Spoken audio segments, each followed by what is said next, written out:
Umar Ibnu Khattab റളിയല്ലാഹുവിന്റെ കാലഘട്ടത്തിൽ തറാവീഹ് ഒരൊറ്റ ഇമാമിന്റെ കീഴിൽ വലിയൊരു ജമാഅത്തായിട്ട് 20 റക്അത്ത് നമസ്കാരം വലിയ ജമാഅത്തായി ആരംഭിച്ചത് ബഹുമാനപ്പെട്ട ഉമർ ഖത്താബ് റളിയല്ലാഹുവിന്റെ കാലഘട്ടത്തിലാണ്. അത് നമുക്ക് സ്വീകരിക്കാൻ പറ്റോ ഇല്ലേ? ഇതാണ് വലിയ ചർച്ച. എല്ലാ മുഖാമുഖങ്ങളിലും അതുപോലെ തന്നെ ഗ്രൂപ്പുകളിലും ഒക്കെ തന്നെ നടക്കുന്ന ചർച്ചകൾ ഇതാണ്.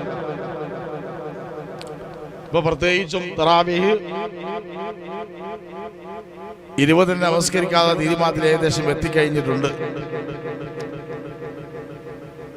നബി തങ്ങൾ പറഞ്ഞല്ലേ, അസ്ഹാബി കന്നുജൂം, എന്റെ സ്വഹാബത്തുകളും നക്ഷത്ര താരങ്ങളാണ്. ആരെ പിൻപറ്റിയാൽ നിങ്ങൾ സന്മാർഗത്തിലാണ്.